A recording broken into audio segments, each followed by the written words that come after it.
5 coisas que aconteceram depois que Jesus morreu. Número 1. Houve um terremoto. Houve uma resposta da criação após a morte de Jesus. A própria natureza foi abalada pela morte do Filho de Deus. Mateus relata que primeiro a terra tremeu e as rochas se partiram. Essa linguagem implica que houve uma reação significativa da terra aos eventos divinos na cruz. Número 2. Os túmulos se abriram. Mateus então registra um incidente encontrado em nenhum dos outros evangelhos. Os túmulos foram abertos e muitos corpos dos santos, o povo de Deus que havia adormecido na morte, foram ressuscitados. Após a ressurreição, esses corpos saíram dos túmulos e entraram na cidade santa, Jerusalém, aparecendo a muitas pessoas. Mateus 27, 2.52-53. Terremotos podem danificar túmulos, pois eram esculpidos em pedra. A ressurreição dos corpos só pode ser atribuída à ação direta de Deus, implicando que Ele está por trás do terremoto. Devido às características geológicas da Palestina, que está sob uma grande falha sísmica, um terremoto não seria um evento incomum. Mas, aliado à abertura de túmulos, isso é um testemunho significativo da crucificação de Jesus. Outro terremoto em breve testemunhará um evento divino ainda maior, a ressurreição de Jesus. O registro único de Mateus desses eventos enfatiza a vitória sobre a morte que o sacrifício de Jesus na cruz realiza. Aqueles que foram ressuscitados são descritos literalmente como aqueles que haviam adormecido, um termo comum no Novo Testamento para uma pessoa que morreu, mas cujo destino eterno está seguro. Assim como o testemunho inicial da ressurreição sobrenatural dos corpos desses santos e suas aparições em Jerusalém é um testemunho marcante do trabalho de Jesus na cruz e depois de sua ressurreição. A expressão povo santo provavelmente se refere a figuras piedosas do Antigo Testamento, heróis e mártires da história de Israel, selecionados para testemunhar milagrosamente esses eventos. Sua aparição às pessoas em Jerusalém é um testemunho da eficácia do trabalho de Jesus na cruz. Isso antecipa o ensino de Paulo sobre Jesus ser as primícias dos mortos, 1 Coríntios 15, 20 e 23. Cristo de fato ressuscitou dos mortos e se tornou as primícias, o primeiro a ser ressuscitado com um corpo imortal e incorruptível, antecipando a ressurreição daqueles que adormeceram na morte. Pois, visto que foi por um homem que a morte veio ao mundo, também é por um homem que a ressurreição dos mortos veio. Assim como em Adão todos morrem, também em Cristo todos serão vivificados, mas cada um em sua própria ordem.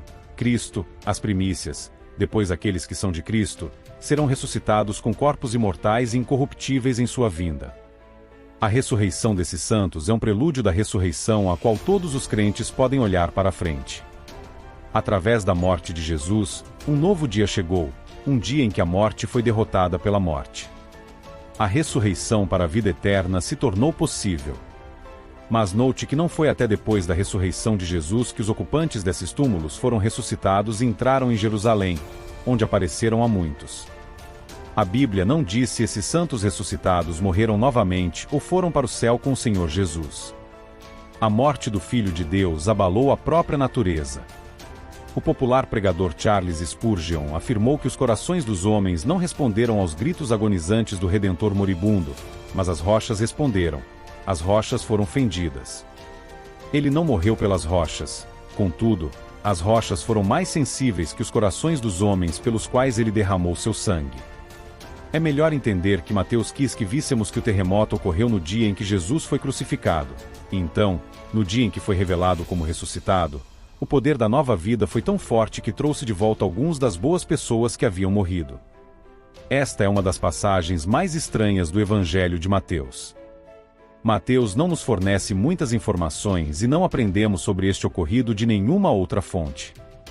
Número 3. O véu do templo foi rasgado em dois. Mateus 27, 2.50 e 51. E Jesus, gritando novamente com uma voz forte e agonizante, entregou seu espírito. O véu do Santo dos Santos do templo foi rasgado em dois, de cima a baixo. A terra tremeu e as rochas se partiram. A cortina que cobria o templo foi rasgada em dois. Esta cortina era a única coisa no templo que diferenciava a área sagrada da parte mais sagrada do templo, ilustrando a separação entre Deus e o homem. Hebreus 9, 1-9. O primeiro pacto tinha regulamentos para o culto divino e para o santuário terreno. Uma tenda sagrada foi erguida, a primeira seção, onde estavam o candelabro e a mesa com seus pães sagrados. Isso é chamado de lugar santo. Atrás do segundo véu havia outro tabernáculo, conhecido como Santo dos Santos. O livro de Êxodo ensina que esse véu espesso era feito de material azul, púrpura, escarlate e linho fino torcido. Agora, Cristo é nosso sumo sacerdote superior, e, como crentes em sua obra consumada, participamos de seu sacerdócio superior. Agora podemos entrar no Santo dos Santos através dele. Hebreus 10, 19 e 20. Temos confiança para entrar no lugar mais santo pelo sangue de Jesus, por um novo e vivo caminho aberto para nós através do véu que é o seu corpo.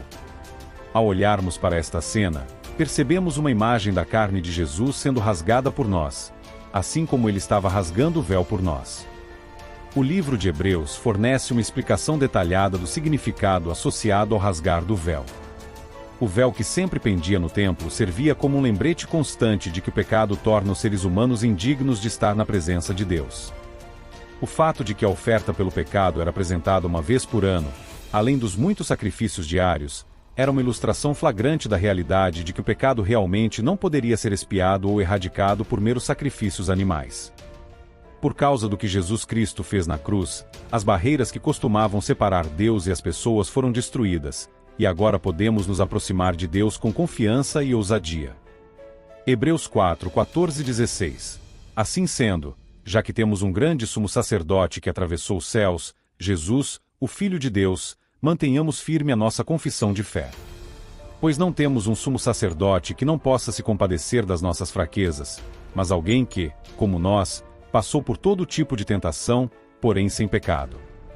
Portanto, aproximemo-nos do trono da graça com toda a confiança, para que possamos receber misericórdia e encontrar graça que nos ajude no momento da necessidade. O corpo de Jesus foi rasgado e o véu também, cada um indicando que agora podemos nos aproximar de Deus ousadamente. Temos um sumo sacerdote que preside os tribunais celestiais para garantir que o crente tem acesso total.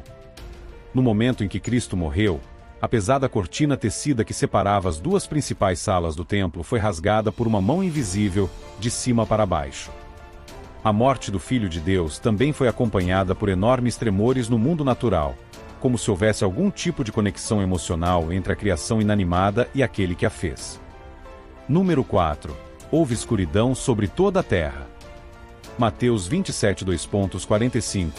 Desde a 6ª hora até a 9ª hora, houve uma escuridão densa sobre toda a terra. Agora, a Escritura foi cumprida, Amós 8:09, acontecerá naquele dia, diz o Senhor Deus, que farei o sol se pôr ao meio-dia e escurecerei a terra em plena luz do dia. Muitas vezes exigiram de Cristo um sinal do céu, e agora tinham um, mas que significava a cegueira de seus olhos.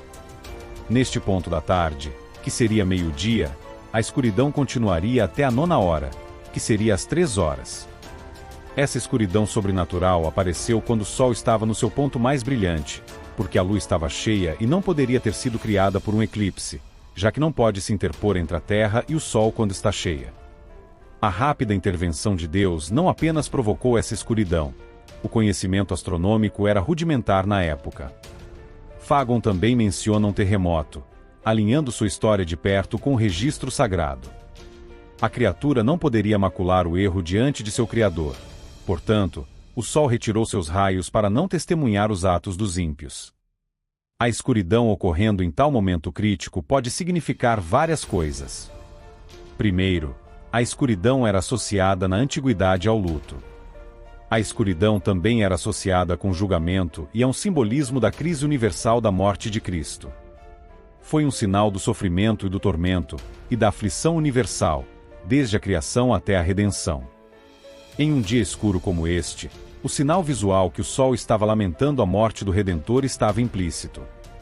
Esta escuridão não foi uma simples falta de luz, foi um evento sobrenatural. A escuridão foi uma espécie de testemunha do poder divino. Número 5. Os centuriões e muitos outros confessaram que Jesus era o Filho de Deus.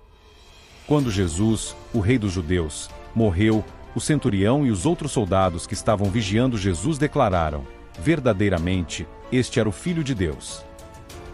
Mateus 27:2.54. Vendo como ele tinha morrido, e o que aconteceu, o centurião ficou maravilhado e concluiu que Jesus era o Filho de Deus. Não apenas o centurião, mas muitos dos soldados que estavam com ele se tornaram testemunhas do poder e da majestade de Cristo em sua morte. A declaração do centurião e dos soldados não é uma mera observação, mas uma confissão da verdade que se revelou a eles naquele momento. Os soldados, que estavam acostumados a crucificar pessoas, reconheceram que algo extraordinário havia ocorrido na morte de Jesus. Em seu testemunho, um novo reconhecimento de Jesus como Filho de Deus surgiu.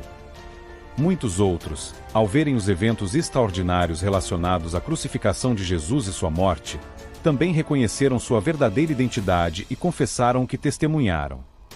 Essas declarações são significativas porque vêm de testemunhas oculares e são a confirmação do caráter divino de Jesus, confirmando sua identidade como Filho de Deus. Este é um momento crucial no Evangelho de Mateus, pois é uma declaração pública da divindade de Jesus, confirmada não apenas por seus seguidores, mas também por aqueles que participaram da execução. A confissão de fé desses soldados representa a resposta de muitos a testemunhos visuais e eventos milagrosos relacionados à morte e ressurreição de Jesus. As evidências não podem ser ignoradas. A verdade sobre quem era Jesus se tornou clara até mesmo para aqueles que estavam do lado oposto. Eles viram e confessaram que Jesus era verdadeiramente o Filho de Deus.